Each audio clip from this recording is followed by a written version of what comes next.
নমস্কার বন্ধুরা, তোমরা সবাই কেমন আছো? আশা করছি ভালোই আছো। ভগবানের কাছে প্রার্থনা করি তোমরা যেন সবসময় সুস্থ আর ভালো থাকো। আজকে তোমাদের একটা নিরামিষ রেসিপি দেখাবো। হ্যাঁ, নিরামিষ মানে আদা রসুন পেঁয়াজ আমি ব্যবহার করব, কিন্তু নিরামিষ হবে। কোনো চিংড়ি মাছ বা কোনো কিছু দেবো না। আমরা সচরাচর এঁচোড়টা আমরা চিংড়ি মাছ দিয়েই খাই, বেশিরভাগ পছন্দও করি।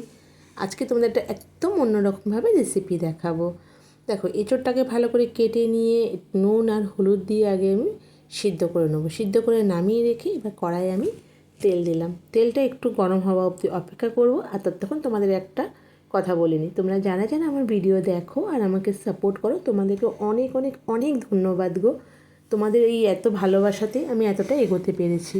আর তোমাদের এই এত ভালোবাসা আছে বলেই আমার ভিডিও করার আগ্রহটাও বাড়ে অনেক। আচ্ছা, এবার তেলটা গরম হবার পরে তেজপাতা, শুকনো লঙ্কা আর সাদা জিরে আমি ফোড়ন দিলাম। সাদা জিরে ফোড়ন দেওয়ার পর এখানে আমি কেটে রাখা আলু দিয়ে দেবো। এটাও বলে রাখি, তোমরা যদি আলু ছাড়া করতে চাও তাহলে এখানে ডাইরেক্ট এঁচোড়টা দিয়েই ভাজবে। আমি যেহেতু আলু দিয়ে করবো সেই জন্য আলু দিলাম।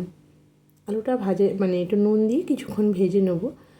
যখন আলুটা মিনিমাম 50% মানে ভাজা হয়ে যাবে, একটু গ্যাসটা সিমে করে ভাজলে না আলুটা তেলে ভাজতে ভাজতেই দেখবে অনেকটা সিদ্ধ হয়ে যায়। আলুটা ভাজা হয়ে যাওয়ার পরে সিদ্ধ করে রাখা এঁচোড়টা দিয়েও একটু ভেজে নেবো। একটু ভেজে নিলে না খেতে বেশি স্বাদ হয় এঁচোড়। ভালো করে ভেজে নিয়ে এবার তোমরা ধরো কেউ যদি চাও যে এটা আমি চিংড়ি মাছ দিয়ে করবো, তাহলে এই মুহূর্তে সেখানে চিংড়ি মাছটা তোমরা অ্যাড করতে পারো।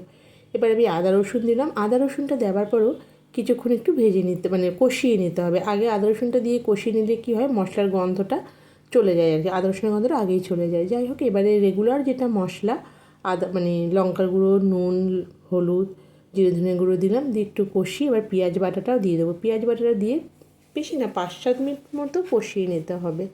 কষানো হয়ে গেলে এবার এখানে আমি পেস্ট করে রাখা টমেটোটা দিয়ে দেব। আমার ঠান্ডা লেগেছে, এই জন্য আমার কথা বলতে একটু অসুবিধা হচ্ছে, প্লিজ একটু অ্যাডজাস্ট করে নিও। টমেটো দিয়ে কিছুক্ষণ কষিয়ে নেব। কষিয়ে নেওয়ার পরে এবারে দেখো মেন জিনিস, ছোলার ডাল। ছোলার ডালটা আমি আগেই সিটি দিয়ে রেখেছিলাম। ছোলার ডালটা বেশিটা গলবেও না, আবার একদম মানে শক্তও থাকবে না, একটু মিডিয়াম টাইপের একটুখানি করে সিটি দিয়ে নিতে হবে যাতে একটু মিডিয়ামভাবে গলে। ওরকমভাবে দিয়ে এবার ছোলার ডালটা দিয়ে আমি কিছুক্ষণ কষিয়ে নেব। কষিয়ে নেওয়ার পরে এবার আরেকটু কেটে রাখা টমেটো দিয়ে দেবো। দিয়ে 2 মিনিট মতো একটুখানি নেড়ে চেড়ে কষিয়ে নিয়ে এবার আমি এখানে জল অ্যাড করে দেবো। জলটা তোমরা পরিমাণ মতোই দেবে, বেশি জল দেওয়ার কোনো প্রয়োজন নেই, কারণ হচ্ছে আলু আর এঁচোড় ওটা কষানোর সময় সিদ্ধ হয়ে গেছে। একটু কষিয়ে নিয়ে দেখো ফুটে উঠেছে। আর একটু ঝোল ঝোল রাখবে, তার কারণ হচ্ছে ছোলার ডাল কিন্তু ঠান্ডা হলে বসে যায়। একটু ঝোল রাখবে, দেখবে ঠান্ডা হলে বসে যাবে তরকারিটা। এবার এখানে আমি গরম মশলা অ্যাড করে দেবো। তোমরা চাইলে এখানে ধনেপাতাও দিতে পারো। আমি আর ধনেপাতাটা দিইনি, আমি দেখছি যে সব সবজিগুলো গলে গেছে কিনা। একদম গলে পারফেক্ট হয়ে গেছে। এবার আমি নামাবার আগে একটুখানি গরম মশলা দিয়ে নামিয়ে নিলে রেডি। তোমাদেরকে অসংখ্য ধন্যবাদ আমাকে এইভাবে সাপোর্ট করার জন্য। প্লিজ এইভাবেই আমার পাশে থেকো। আর আমার ভিডিওতে আমার ভয়েসে যদি কোনো রকম ভুল ত্রুটি থাকে, প্লিজ তোমরা আমাকে সেটা একটু ম্যানেজ করে নিও, ঠিক আছে? ভালো থেকো, সুস্থ থেকো। সব সময় ভগবানের কাছে এটাই প্রার্থনা করো, তোমরা যেন ভালো থাকো। এই রেসিপিটা রুটি দিয়েও খুব ভালো লাগে, একবার বাড়িতে ট্রাই করে দেখো।